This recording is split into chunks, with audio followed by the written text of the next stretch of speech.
Hello, this is JRoach82 signing in from Hammond, Indiana. And today I want to talk to you about a movie that, well, let me start us off first. I saw a list of the top 10 most depraved movies and stuff. And this got me thinking. Okay. Um, I checked it out and saw that somebody actually booed Fulci. New York Ripper. Yeah, somebody actually booed New York Ripper. They booed Lucio Fulci for New York Ripper. If you read it, it's on some article. I got it off Facebook and stuff. I didn't get the heads or tails of it and stuff. But for the person who wrote it, seriously, you're gonna boo Fulci? God, you're an idiot. Fulci's cool. Okay, Fulci is cool. Fulci made a lot of good movies, a lot of good horror movies, okay? And New York Ripper wasn't as perfect as it should have been, but it was a damn good movie. It had gore, it had violence, it had everything that a gorehound would want. And for you to make a judgment of booing Fulci, you're an idiot. There, I said it. Now, this article even talked about the movie that I'm going to talk about, Beyoond the Darkness from Joe D'Amato.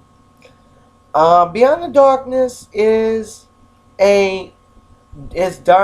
was directed by a guy who did a lot of porn, such as Erotic Nights of the Living Dead, which was a porno horror, Porno Holocaust, which was a porno horror, and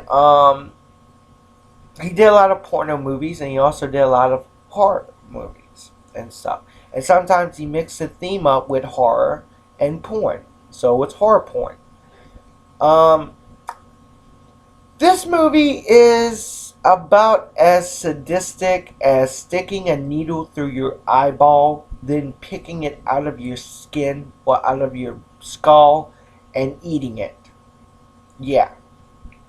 It's about as sick as that.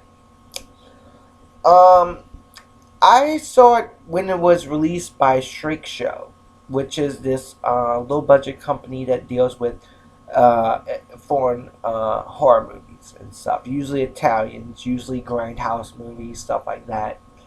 And I got it with Psycho Killers box set. It was a triple box set that I got, and it had House on Edge of the Park. It had Beyoond the Darkness and Delirium. And it was called Psycho Killer Triple Pack. And I watched it, and I enjoyed it. It was a good film. And I'm going to tell you a little bit about it. Frankie is the character in the film who is a taxidermist. He has a girlfriend who is on her deathbed because of black magic that's done by the housekeeper. The housekeeper is trying to get Frank to marry her and be her main squeeze, while he's got his heart set on another girl, the girl in the hospital who's dying from voodoo and stuff. He's got his heart set on her. Well, she dies, and he takes it hard. So what's a fellow to do in this situation? Does he cut his losses and move on and find another beautiful chick? Does he eat bacon and hope for the better? Or does he dig up our body and sew it together again and make it look beautiful? Well, if you choose C, you're correct. That's what he does. He takes her body from the morgue, from the graveyard, sticks a lot of chemicals in it, taxidermist chemicals, and then in some of the most gruesome scenes ever, he dissects her, and he takes out her organs, and he replaces it with other types of stuff to make her into a stuffed girl. Anyway, while this is going on, a girl who drives with him, a hitchhiker, wakes up from her slumber after getting so high and massive. And there's this funny scene, okay? There's this funny part that I always laugh about, okay? While he's driving with the hitchhiker, and the hitchhiker's smoking her pot, the woman's hand, his girlfriend's hand, comes out the window, like she's saying, "Give me a toke." Funny scene. I think Joe D'Amato did that on purpose because it's like really hilarious. And then he sees the hand, puts it back in the back of the truck, and closes the window. I thought that was pretty hilarious. I still laugh about that. It's a funny scene. If you haven't seen that scene, I recommend seeing it. It's funny.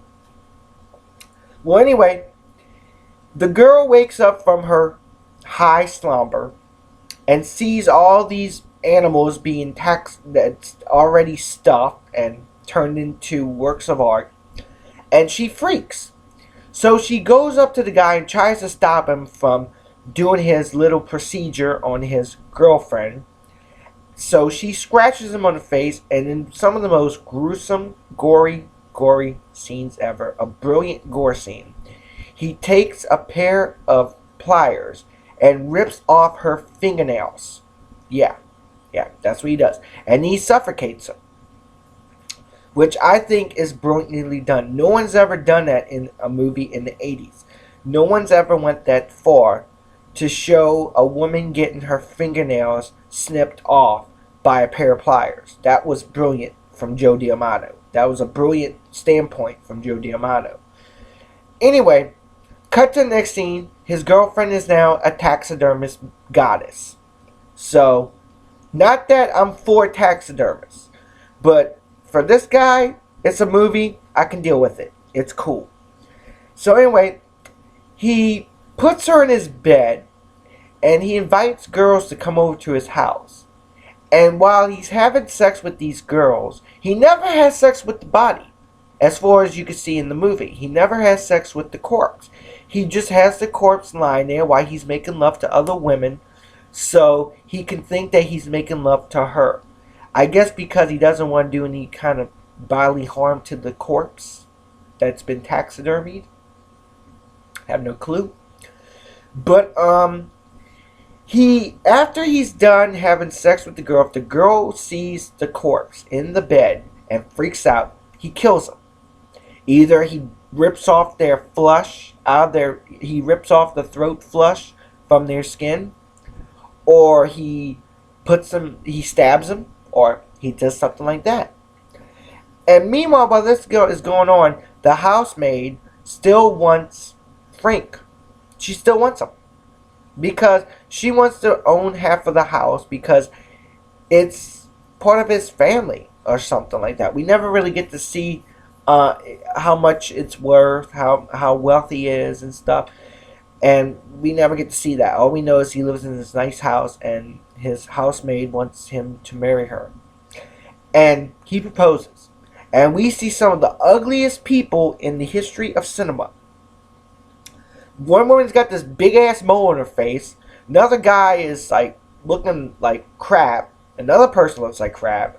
There's a lot of ugly people in this movie on her side of the family. Her side of the family are ugly people. Really ugly. They couldn't get a date to the prom. More or less a date anywhere else. And they would make good exhibits at a freak show. Yeah, they definitely would. Because they're hideous looking. But what do I have to say about this movie? Well, if you're someone who's a gore hound, you'll love the death scenes. They are really, really good. And for the person who actually said that this movie, actually gave this movie a bad review, and said that it was, it was something that was too, depraved. Let me put it this way to you, okay? You want to know what's depraved?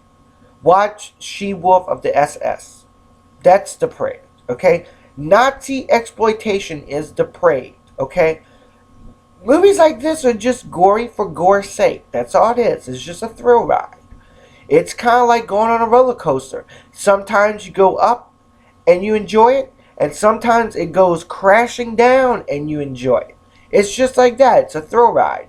So to call this movie depraved is like saying that bananas are the only fruit that's better than every other fruit. It's not true. You just picked this movie because it was an easy target, and shame on you. There's a lot of movies out there that's more gruesome than this and stuff, and you haven't even naysay on those. I can name a few. August Underground Mortem, that's one of them. That movie is depraved. You want to talk about depraved? That movie's depraved. What else? Men Behind the Sun, you name that movie. That one should have been number one. That one's the most depraved movie because it's racist towards Americans. I mean, think about it. The soldier is talking to the American troops at the Korean War like nothing ever happened in China. The Chinese are trying to say that Americans are friends with the Japanese. We're not friends with Japanese only. We're friends with everybody. Okay? That movie's depraved. You want to know another movie that's depraved? I'll name another one. Vomit Slaughter Girls. Well, Vomit Slaughter Dolls. That movie's depraved. The part where the guy rips off the woman's head and throws up in it. Sick. It's depraved. And you jump on the bandwagon saying Beyoond the Darkness is depraved? No, sorry. That movie's not depraved. It's just gory. Sorry. This is J Roach A2 signing off. And if you see a flying spaghetti monster, stick a fork in it. It's done. It's delicious. It's tasty. Stick some Romano cheese on it. Lovely. Peace.